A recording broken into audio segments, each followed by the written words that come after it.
Well, thank you, Nick, and thank you for having me. This is a very important conference, and it's a conference that really is anticipating what will be the, let's call it a new battlefield that we're going to be increasingly drawn into. I thought I wouldn't really be speaking about the Goldstone report anymore.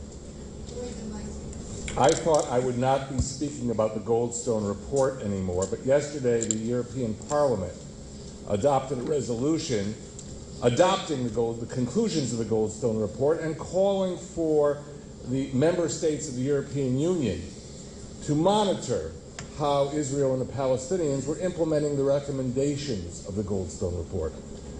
This report is not going away. It's going to come back to the UN, and it has implications beyond Israel. What I'd like to do in the brief amount of time I have is bring you up to date on some of our recent developments on this report. Since I've come from Israel, I can share with you some of the Israeli internal investigations on some of the accusations made in the Goldstone report. My major proposition I'd like to make with you today is that this report has nothing to do with human rights. This report has nothing to do with international law. As you will see from my presentation, this is about false charges against the state of Israel of the most hideous kind. And that conclusion, if anything, has become more reinforced as more data has become available. Now, most people don't follow this in great detail. This doesn't even get on page 21 of the New York Times. But let me just tell you what is at the root of the 575 pages of the Goldstone report. It charges that the state of Israel, the army of the state of Israel, Tzahal, the IDF, deliberately killed Palestinian civilians. That's the bottom line. It wasn't accidental. It wasn't some kind of, accidental fire that hit them while you were looking at a legitimate military target. We are talking about an accusation that we deliberately killed civilians. The other element of the Goldstone report that has gotten almost no coverage is that if you look carefully both at the introduction and you look at the conclusions, you find while this horrible charge is made against the state of Israel, there are bland comments made about Palestinian armed groups. The Goldstone report does not charge Hamas by name as having engaged in war crimes. So we have this asymmetric report coming out of the UN Human Rights Council that charges Israel with the most hideous charges and basically lets Hamas off the hook. The Hamas leadership noticed this. They read the report. Ibrahim Abu Marzouk, the deputy of Khalid Mashal in Damascus, in fact, gave an interview to one of the Arab networks saying Hamas is off the hook. So this isn't my fertile imagination reading the English and being bothered. Hamas has basically validated that conclusion. Now, how does Goldstone and his team reach this terrible conclusion about the state of Israel? I debated Goldstone at Brandeis University on November 5th, and I'll share with you, because he took me through how he got to this point of deliberately killing civilians. He first of all takes 11 instances, and he examines 11 instances in which Palestinians, he argues, were killed, in some cases in large numbers, and he says that there were no Palestinian military activities in the area where these Palestinians lost their lives, where these civilians lost their lives. Therefore, if they died from Israeli gunfire, and there were no Palestinian military actions in those areas, they must have died as a result of deliberate Israeli policy to kill civilians. Now, what I guess they didn't expect is that people would read the whole report. Because before he presents these 11 instances, in paragraph 440, if somebody wants to find it, there is an amazing statement that the Goldstone report says.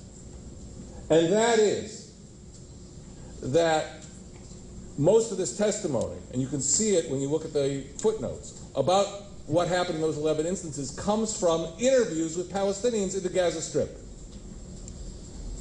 And in paragraph 440 it says the Palestinians who they interviewed would not speak about Palestinian armed activities because they were afraid of retribution. So in the first part of the report, it's clear that the Palestinians interviewed weren't going to talk about Palestinian armed actions. And then later, when he gets to the 11 instances, what does he say? He says that there were no Palestinian armed activities, therefore Israel must have killed the people deliberately. It's as though in the latter part of the report, he forgot what he wrote in the earlier part of the report, but it only gets worse. In research done at the Jerusalem Center for Public Affairs, which I head, we have an outstanding Arabic researcher, Yonatan Dechoach Halevi, Lieutenant Colonel from Israeli Military Intelligence, Reserves. And he went into the websites of Hamas and Islamic Jihad. And what does he find?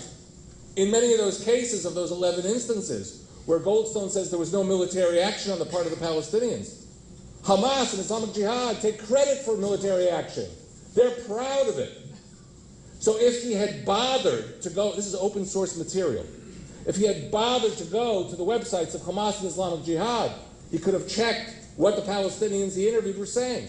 But he didn't even bother. You want to know something worse? I sent him that material prior to his writing the report from the Jerusalem Center. I sent 60 pages in Arabic. I spoke to his assistant. I said, you want me to translate the Arabic for you into English? No, we have plenty of people who read Arabic here. So he had the material, and he didn't look at it. He didn't check the websites. This is not that international law or the law of armed conflict needs to be modified. This is a case of people deliberately avoiding facts that they were presented with. And that's what makes the report so bothersome. I'll go through just two other instances.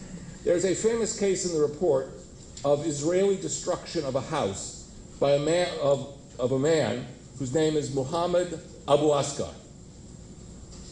Now, we know a lot about how the Goldstone report collected data from the various Palestinians it interviewed in Gaza. You know why? Because the UN put the interviews on the website. So all you got to have to do is make a lot of coffee, sit in front of your computer, click those interviews, and sit for a lot of hours, and you can see the interrogation or the methods of collecting material of the Goldstone team. So, of course, with Muhammad Abu Askar, whose house was destroyed by the Israeli Air Force, clearly, after he received a warning which he admitted to, the Goldstone report concludes that the destruction of Abu Askar's house was an act of destroying a civilian target. It was a war crime. It wasn't a military target. Now, when you see Abu Askar interviewed, you're going to find two things that the Goldstone team refused to do. And I include in the team Colonel Desmond Travers, the military expert on the Goldstone panel. They did not ask Muhammad Abu Askar, are you a member of the Izz-ad-Din al-Qassam brigades of Hamas? Are any of your children or is your son a member of the military arm of Hamas? Basic question not asked. The most important question, because you don't destroy somebody's house because he's a member of the Hamas military wing.